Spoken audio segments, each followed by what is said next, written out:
देवभूमि उत्तराखंड का मेरा भाई बंधुओं, दीदी भूलियों, दाना सयाणों, आप सबू कई मेयर नमस्कार। पहला सेवा सौंधी उत्तराखंड के राज्यपाल गुरमीत सिंह जी, मुख्यमंत्री भाई पुष्कर सिंह, केंद्र में मेरे सहयोगी अजय टमटा, विधानसभा अध्यक्ष बहन ऋतु जी, उत्तराखंड सरकार के मंत्रीगण, मंच पर मौजूद पूर्व मुख्यमंत्री और सांसदगण, बड़ी संख्या में आशीर्वाद देने आए हुए पूज्य संतगण, अन्य सभी महानुभाव और उत्तराखंड के मेरे भाई और बहनों, साथियों, 9 नवंबर का यह दिन एक लंबी तपस्या का फल है। आज का दिन हम सभी को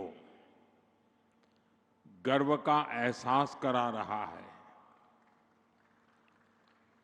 उत्तराखंड की देवतुल्य जनता ने वर्षों तक जो सपना देखा था, वो अटल जी की सरकार में 25 साल पहले पूरा हुआ था।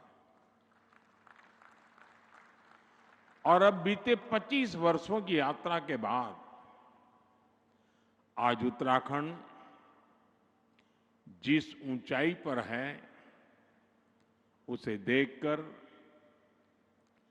हर उस व्यक्ति का खुश होना स्वाभाविक है जिसने इस खूबसूरत राज्य के निर्माण के लिए संघर्ष किया था,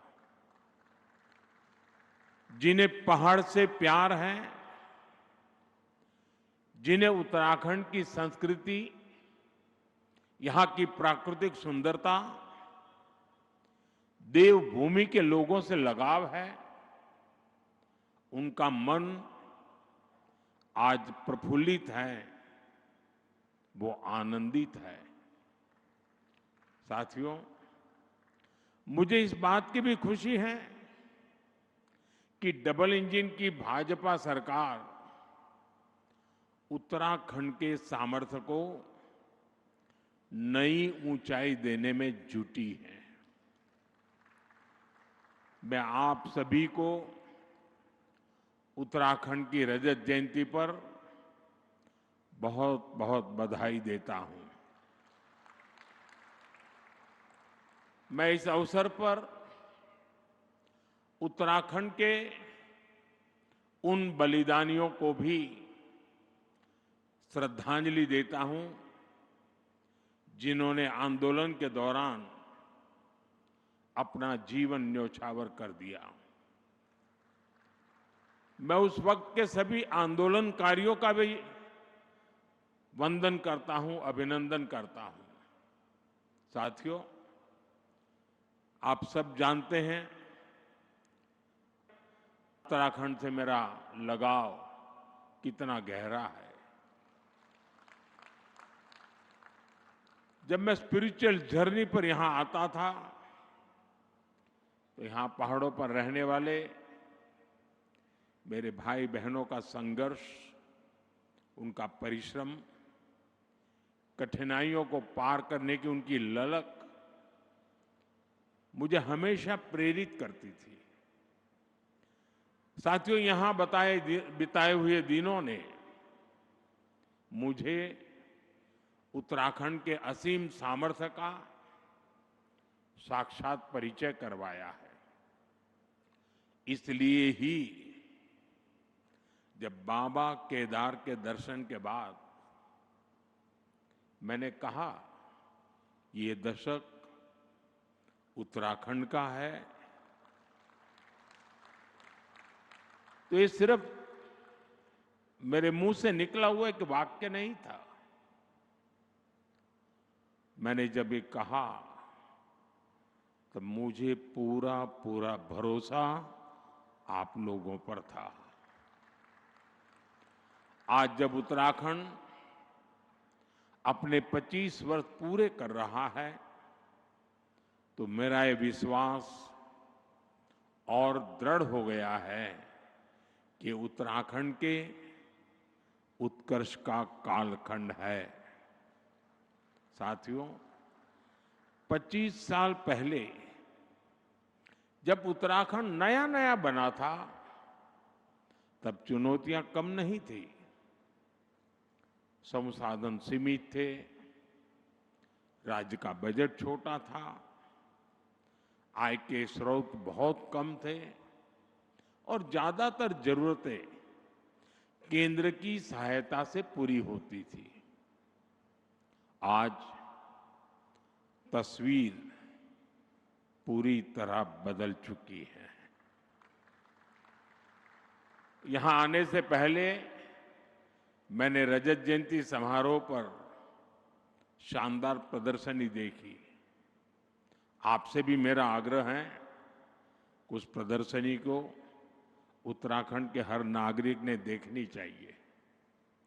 इसमें उत्तराखंड की पिछले 25 वर्षों की यात्रा की झलकियां हैं। Infrastructure, education, industry, tourism, health, power और ग्रामीण विकास, ऐसे अनेक क्षेत्रों में सफलता की गाथाएं प्रेरित करने वाली है। 25 साल पहले उत्तराखंड का बजट सिर्फ 4,000 करोड़ रुपए था। आज जो 25 साल की उम्र के हैं, उनको उस समय का कुछ भी पता नहीं होगा। उस समय 4,000 करोड़ रुपए का बजट था। आज ये बढ़कर 1,00,000 करोड़ रुपए को पार कर चुका है। 25 साल में उत्तराखंड में बिजली उत्पादन 4 गुना ज्यादा हो गया है। 25 वर्षों में उत्तराखंड में सड़कों की लंबाई बढ़कर 2 गुनी हो गई है और यहां 6 महीने में 4,000 यात्री हवाई जहाज से आते थे। 6 महीने में 4,000। आज एक दिन में 4,000 से ज्यादा यात्री हवाई जहाज से आते हैं। साथियों, इन 25 सालों में इंजीनियरिंग कॉलेजों की संख्या 10 गुना से ज्यादा बढ़ी है। पहले यहां सिर्फ एक मेडिकल कॉलेज था, आज यहां 10 मेडिकल कॉलेज है। 25 साल पहले वैक्सीन कवरेज का दायरा सिर्फ 25% भी नहीं था। 75% से ज्यादा लोग बिना वैक्सीन की जिंदगी शुरू करते थे। आज उत्तराखंड का करीब करीब हर गांव वैक्सीन कवरेज के दायरे में आ गया है। यानी जीवन के हर आयाम में उत्तराखंड ने काफी प्रगति की है। विकास की ये यात्रा अद्भुत रही है। ये बदलाव सबको साथ लेकर चलने की नीति का नतीजा है। हर उत्तराखंडी के संकल्प का नतीजा है। पहली पहाड़ों की चढ़ाई विकासक बाढ़ के रोक दें छी, अब वही बटी नई बाट खुलन लागली। साथियों, मैंने कुछ देर पहले उत्तराखंड के युवाओं से, उद्यमियों से बात की। वे सभी उत्तराखंड की ग्रोथ को लेकर बहुत उत्साहित हैं। आज जो उत्तराखंड वासियों के उद्गार हैं, उनको अगर मैं गढ़वाली में कहूं तो शायद कोई गलती तो कर लूंगा, लेकिन 2047 में भारत थे विकसित देशों की लेन में ल्याण खुणी मेरो उत्तराखंड मेरी देवभूमि पूरी तरह से तैयार छिन। साथियों, उत्तराखंड की विकास यात्रा को गति देने के लिए आज भी यहां कई परियोजनाओं का उद्घाटन और शिलान्यास किया गया है। शिक्षा, स्वास्थ्य, पर्यटन और खेल से जुड़े ये प्रोजेक्ट्स यहां रोजगार के नए अवसर तैयार करेंगे। जमरानी और सौंग बांध परियोजनाएं देहरादून और हल्द्वानी शहर की पेयजल की समस्या को दूर करने में महत्वपूर्ण भूमिका निभाएगी। इन सभी स्कीम्स पर 8,000 करोड़ रुपए से ज्यादा खर्च किए जाएंगे। मैं उत्तराखंड वासियों को इन परियोजनाओं की बधाई देता हूं। साथियों, उत्तराखंड सरकार अब सेब और कीवी के किसानों को डिजिटल करेंसी में अनुदान देना शुरू कर रही है। इसमें आधुनिक टेक्नोलॉजी के माध्यम से आर्थिक मदद की पूरी ट्रैकिंग करना संभव हो रहा है। इसके लिए मैं राज्य सरकार, रिजर्व बैंक ऑफ इंडिया समेत सभी स्टेक होल्डर्स की भी प्रशंसा करता हूं। साथियों, देवभूमि उत्तराखंड भारत के आध्यात्मिक जीवन की धड़कन है।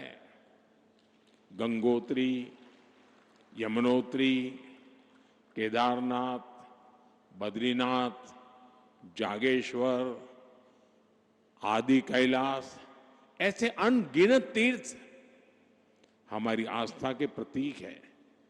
हर वर्ष लाखों श्रद्धालु इन पवित्र धामों की यात्रा पर आते हैं। उनकी यात्रा भक्ति का मार्ग खोलती है, साथ ही उत्तराखंड की अर्थव्यवस्था में नई ऊर्जा भरती है। साथियों, बेहतर कनेक्टिविटी का उत्तराखंड के विकास से गहरा नाता है। इसलिए आज राज्य में 2 लाख करोड़ रुपए से अधिक की परियोजनाओं पर काम चल रहा है।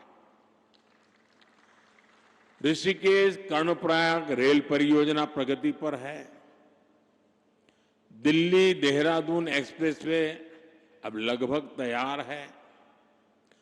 गौरीकुंड, केदारनाथ और गोविंदघाट हेमकुंड साहब रोपवे का शिलान्यास हो चुका है। ये परियोजनाएं उत्तराखंड में विकास को नई गति दे रही हैं। साथियों, उत्तराखंड ने 25 वर्षों में विकास की एक लंबी यात्रा तय की है। अब सवाल ये है कि अगले 25 वर्षों में हम उत्तराखंड को किस ऊंचाई पर देखना चाहेंगे। आपने वो कहावत जरूर सुनी होगी, जहां चाह वहां राह। इसलिए जब हमें ये पता होगा कि हमारा लक्ष्य क्या है, तो वहां पहुंचने का रोड मैप भी उतनी ही तेजी से बनेगा। और अपने लक्ष्यों पर चर्चा के लिए 9 नवंबर से बेहतर दिन और क्या होगा। साथियों, उत्तराखंड का असली परिचय उसकी आध्यात्मिक शक्ति है। उत्तराखंड अगर ठान ले तो अगले कुछ ही वर्षों में खुद को spiritual capital of the world के रूप में स्थापित कर सकता है। यहां के मंदिर, आश्रम, ध्यान और योग के सेंटर, इन्हें हम ग्लोबल नेटवर्क से जोड़ सकते हैं। साथियों, देश विदेश से लोग यहां वेलनेस के लिए आते हैं। यहां की जड़ी बूटियां और आयुर्वेदिक औषधियों की मांग तेजी से बढ़ रही है। पिछले 25 वर्षों में एरोमेटिक प्लांट्स, आयुर्वेदिक जड़ी बूटियां, योग और वेलनेस टूरिज्म में उत्तराखंड ने शानदार प्रगति की है। अब समय है कि उत्तराखंड की हर विधानसभा क्षेत्र में योग केंद्र, आयुर्वेद केंद्र, नेचुरोपैथी संस्थान, होम स्टे, एक कंप्लीट पैकेज, उस दिशा में हम सोच सकते हैं। ये हमारे विदेशी टूरिस्ट को बहुत अपील करेगा। साथियों, आप जानते ही हैं कि भारत सरकार बॉर्डर पर वाइब्रेंट विलेज योजना पर कितना जोर दे रही है। मैं चाहता हूं कि उत्तराखंड का हर वाइब्रेंट विलेज खुद में एक छोटा पर्यटन केंद्र बने, वहां होम स्टे बने, स्थानीय भोजन और संस्कृति को बढ़ावा मिले। आप कल्पना करिए, जब बाहर से आने वाले पर्यटक एकदम घरेलू माहौल में डुबके चुड़कानी खाएंगे, रोट, अरसा, रस, भात खाएंगे, जंगोरे की खीर खाएंगे, तो उन्हें कितना आनंद आएगा। यही आनंद उन्हें दूसरी बार, तीसरी बार उत्तराखंड वापस लेकर आएगा। साथियों, अब हमें उत्तराखंड में छुपी हुई संभावनाओं के विस्तार पर फोकस करने की आवश्यकता है। यहां हरेला, फुलदेई, भिटौली जैसे त्योहारों का हिस्सा बनने के बाद पर्यटक उस अनुभव को हमेशा याद रखते हैं। यहां के मेले भी उतने ही जीवंत हैं। नंदा देवी का मेला, जौलजीबी मेला, बागेश्वर का उत्तरायणी मेला, देवीधुरा का मेला, श्रावणी मेला और बटर फेस्टिवल, इनमें उत्तराखंड की आत्मा बसती है। यहां के स्थानीय मेलों और पर्वों को वर्ल्ड मैप पर लाने के लिए वन डिस्ट्रिक्ट वन फेस्टिवल, अर्थात एक जिला एक मेला जैसा कोई अभियान चलाया जा सकता है। साथियों, उत्तराखंड के सभी पहाड़ी जिले फलों के उत्पादन में काफी पोटेंशियल रखते हैं। हमें पहाड़ी जिलों को हॉर्टिकल्चर सेंटर बनाने पर फोकस करना चाहिए। ब्लूबेरी, कीवी, हर्बल और मेडिसिनल प्लांट्स, ये भविष्य की खेती है। उत्तराखंड में फूड प्रोसेसिंग, हस्तशिल्प, ऑर्गेनिक प्रोडक्ट्स, इन सब के लिए एमएसएमईज को नए सिरे से सशक्त किए जाने की जरूरत है। साथियों, उत्तराखंड में 12 महीने पर्यटन की संभावनाएं हमेशा से रही है। अब यहां कनेक्टिविटी सुधर रही है और इसलिए मैंने सुझाव दिया था कि हमें 12 मासी टूरिज्म की ओर बढ़ना चाहिए। मुझे खुशी है कि उत्तराखंड विंटर टूरिज्म को नया आयाम दे रहा है। मुझे अभी जो जानकारियां मिली वो उत्साह बढ़ाने वाली है। सर्दियों में आने वाले पर्यटकों की संख्या में तेज बढ़ोतरी हुई है। पिथौरागढ़ में 14,000 फुट से अधिक ऊंचाई पर हाई एल्टीट्यूड मैराथन का आयोजन हुआ। आदि कैलाश परिक्रमा रन भी देश के लिए प्रेरणा बनी है। 3 वर्ष पहले आदि कैलाश यात्रा में 2,000 से भी कम श्रद्धालु आते थे। अब ये संख्या 30,000 से अधिक हो चुकी है। अभी कुछ दिन पूर्व ही केदारनाथ मंदिर के कपाट बंद हुए हैं। केदारनाथ धाम में इस बार करीब 17 लाख श्रद्धालु देव दर्शन के लिए आए हैं। तीर्थाटन, 12 मासी पर्यटन उत्तराखंड का वो सामर्थ्य है जो उसे निरंतर विकास की नई ऊंचाई पर ले जाएगा। इको टूरिज्म के लिए भी बहुत संभावना है। एडवेंचर टूरिज्म के लिए भी बहुत संभावना है। देश भर के नौजवानों के लिए यह आकर्षण का केंद्र बन सकता है। साथियों, उत्तराखंड अब फिल्म डेस्टिनेशन के रूप में भी उभर रहा है। राज्य की नई फिल्म नीति से शूटिंग करना और आसान हो गया है। वेडिंग डेस्टिनेशन के रूप में भी उत्तराखंड लोकप्रिय हो रहा है और मेरा तो अभियान चल रहा है वेड in India. Wade in India के लिए उत्तराखंड को अपने यहां उसी आलिशान स्तर की सुविधाएं विकसित करनी चाहिए और इसके लिए 5-7 बड़ी डेस्टिनेशन को तय करके उन्हें विकसित किया जा सकता है। साथियों, देश ने आत्मनिर्भर भारत का संकल्प लिया है। इसका रास्ता वोकल फॉर लोकल से तय होगा। उत्तराखंड इस विजन को हमेशा से जीता आया है। स्थानीय उत्पाद से लगाव, उनका उपयोग, उनको अपने जीवन का हिस्सा बना लेना, ये यहां की परंपरा का अभिन्न हिस्सा है। मुझे खुशी है कि उत्तराखंड सरकार ने वोकल फॉर लोकल अभियान को तेज गति दी है। इस अभियान के बाद उत्तराखंड के 15 कृषि उत्पादों को जीआई टैग मिला है।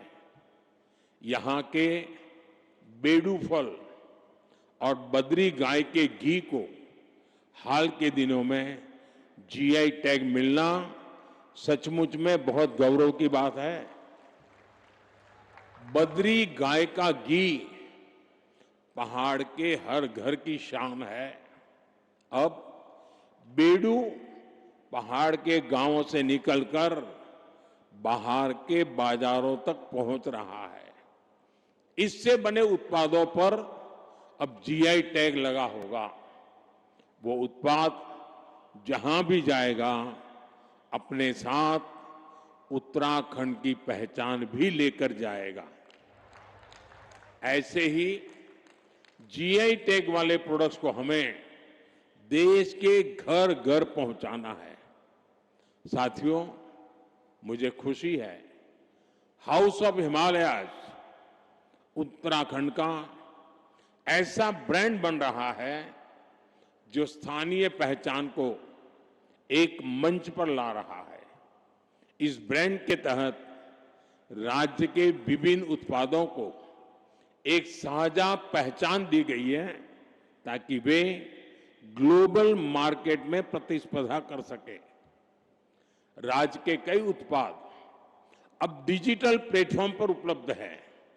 इससे ग्राहकों तक उनकी सीधी पहुंच बनी है और किसानों, कारीगरों और छोटे उद्यमियों के लिए एक नया बाजार खुला है। हाउस ऑफ हिमालयाज की ब्रांडिंग के लिए भी आपको नई ऊर्जा के साथ जुटना है। मैं समझता हूं इन ब्रांड के प्रोडक्ट्स के डिलीवरी मैकेनिज्म पर भी हमें लगातार काम करना होगा। साथियों, आप जानते हैं कि उत्तराखंड की अब तक की विकास यात्रा में कई रुकावटें आई हैं, लेकिन भाजपा की मजबूत सरकार ने हर बार उन बाधाओं को पार किया और ये सुनिश्चित किया है कि विकास की गति पर ब्रेक न लगे। उत्तराखंड की धामी सरकार ने जिस गंभीरता से यहां समान नागरिक संहिता को लागू किया, वो दूसरे राज्यों के लिए भी मिसाल है। राज्य सरकार ने धर्मांतरण विरोधी कानून और दंगा नियंत्रण कानून जैसे राष्ट्रहित से जुड़े विषयों पर साहसिक नीति अपनाई।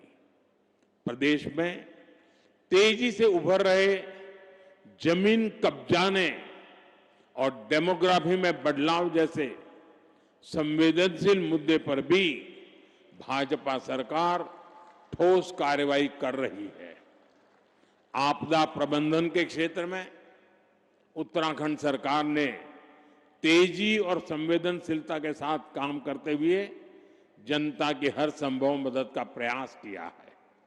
साथियों, आज जब हम राज्य स्थापना की रजत जयंती मना रहे हैं, मुझे पूरा विश्वास है कि आने वाले वर्षों में हमारा उत्तराखंड विकास की नई ऊंचाइयों को छुएगा, अपनी संस्कृति, अपनी पहचान को उसी गर्व के साथ आगे बढ़ाएगा।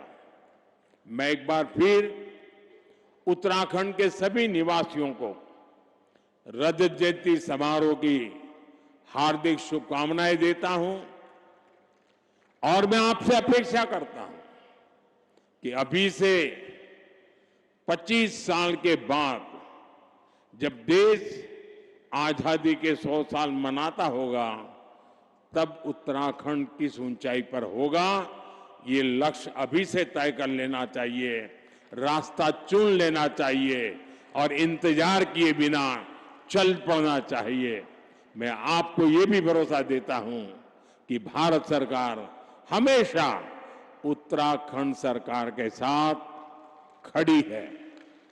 आपको हर कदम पर सहयोग देने को हम तत्पर हैं। मैं उत्तराखंड के हर परिवार, हर नागरिक के सुख, समृद्धि और उज्जवल भविष्य की कामना करता हूं। आप सबका बहुत बहुत धन्यवाद। भारत माता की, भारत माता की। वंदे मातरम का 150वां वर्ष है। मेरे साथ बोले वंदे वंदे वंदे वंदे वंदे वंदे वंदे वंदे वंदे। बहुत बहुत धन्यवाद।